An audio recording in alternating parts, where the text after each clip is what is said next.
Hello, I'm just gonna start out by saying this is not a sponsored video. This is a product that I have been using for many years and I've repurchased many times, and I kind of just want to share it with the world because nobody else is talking about this.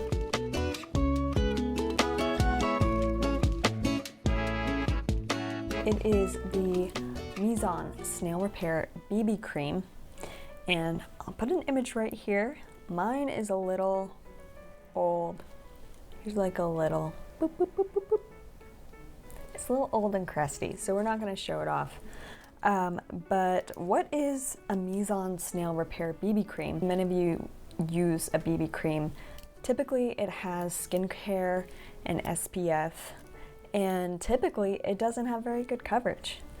But this one does, and that's why I continue to use it, because clearly I need it. I've always had such bad acne, even into my adult life.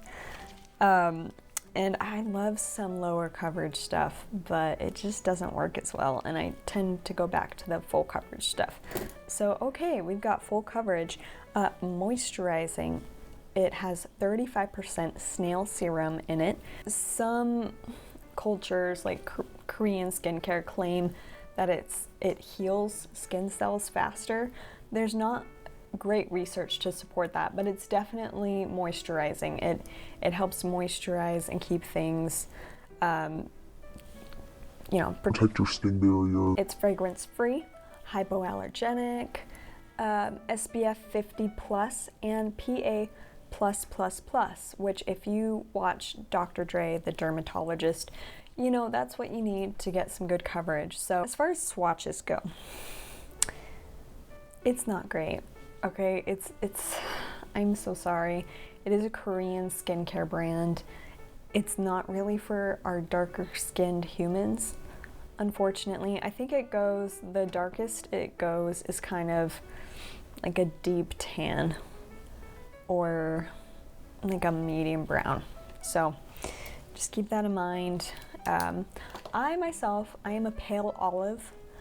I am of Southern Italian descent, so my skin typically is very hard to match. I usually mix a green dropper in with it. A lot of olives think that they're yellow, so they'll go for a yellow foundation. It's best, just from my experience, to go for a neutral one. This one definitely leans neutral.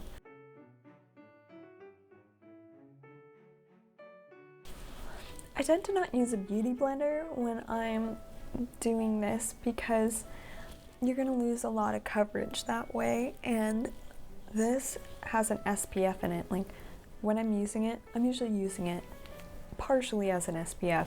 So you want to get a little bit thicker than what a beauty blender can offer you.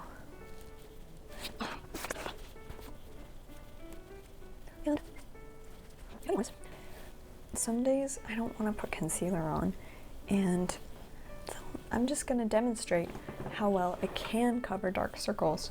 This makeup's particularly great if you like a super moisturized finish.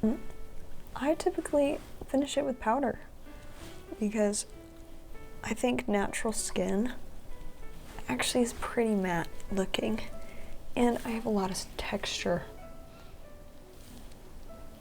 So, of course, powder helps hide that texture. Now,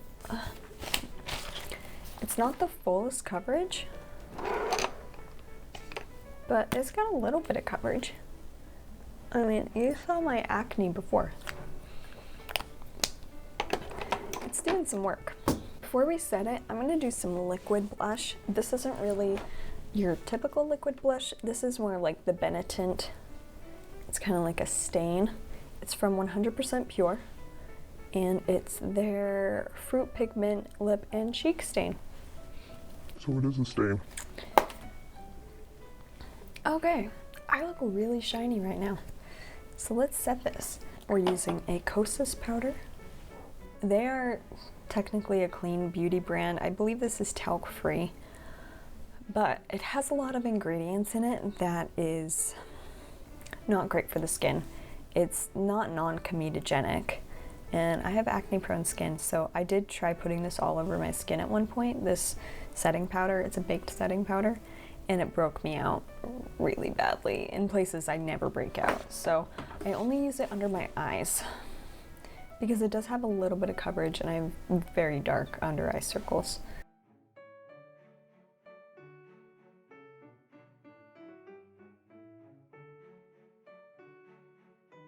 That really cuts down on my under eye darkness.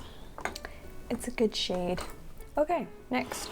In case you didn't know it, I like 100% Pure. This is their bamboo setting powder. It is made out of bamboo and it's talc free. If you don't know why products are talc free, I don't blame you. I found out kind of recently that when they mine talc, it's mined closely to where they used to mine asbestos. I don't want to say all talc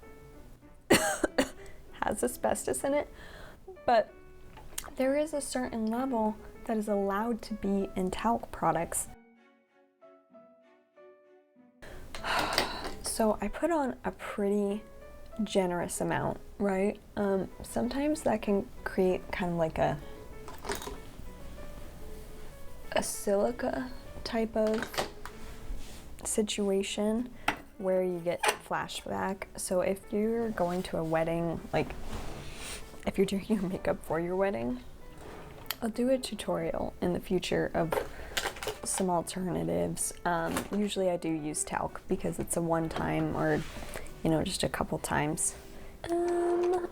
Next, let's do eyebrows.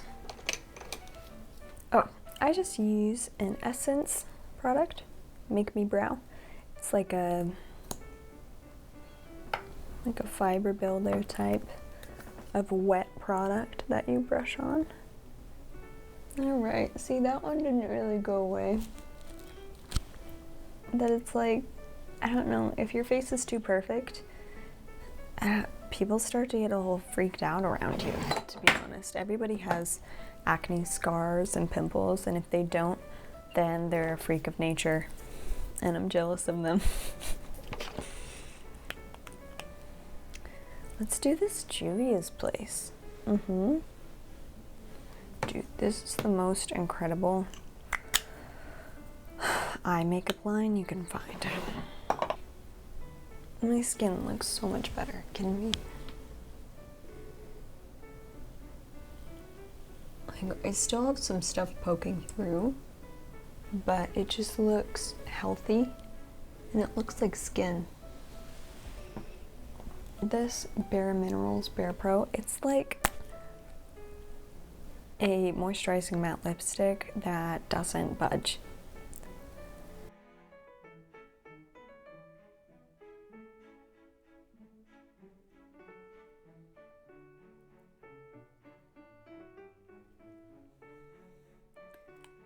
This one's in Petal, and as you can see, it is a nice kind of berry color.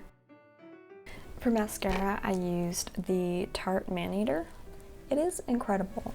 I've been low on this for forever, and it just keeps going. As you can see, it's really great. It doesn't clump much. It's fantastic. Okay, so this is what it looks like. Oh, I'm looking smooth. I'm looking ready to party. I'm gonna go do my hair because it's a bit of a mess. But I'll check in with you guys when I get back from this little get-together shindig, hopefully not too late. I wear this to work all the time. I know it lasts, but I just want to show you how it wears off, if it gets shinier. All right, so I will see you in a little while. I'm back, and it's the end of the night. I'm getting ready for bed, and I just wanted to show you the final finish before I take off my makeup. And I've gotten my nails done, little 3D demons, and I added some eyeliner to this look just to bring it all together. What time is it? Okay, it's 1:30 a.m. It's been a while. But as you can see, I powdered this earlier and it was really matte from the powder, and then over time it starts to get a bit moisturizing and dewy looking again. And honestly, the coverage has held up great. It's not caking. It just looks so good. I always have great makeup days when I wear this. Yeah, it's not the greatest match. I think it on camera, it's not the greatest match. In person, it looks perfect. I don't know what it is about. You know what? I wonder if the lights are bouncing off the SPF and that's why it looks kind of yellow. Let me know if you've tried this foundation BB cream before. Let me know if you enjoy it. I also want to mention it doesn't break out my sensitive skin, which is kind of my number one requirement for a skincare product. Well, thank you so much for watching. I really appreciate it. Subscribe if you want to see more. I hope you have a good night.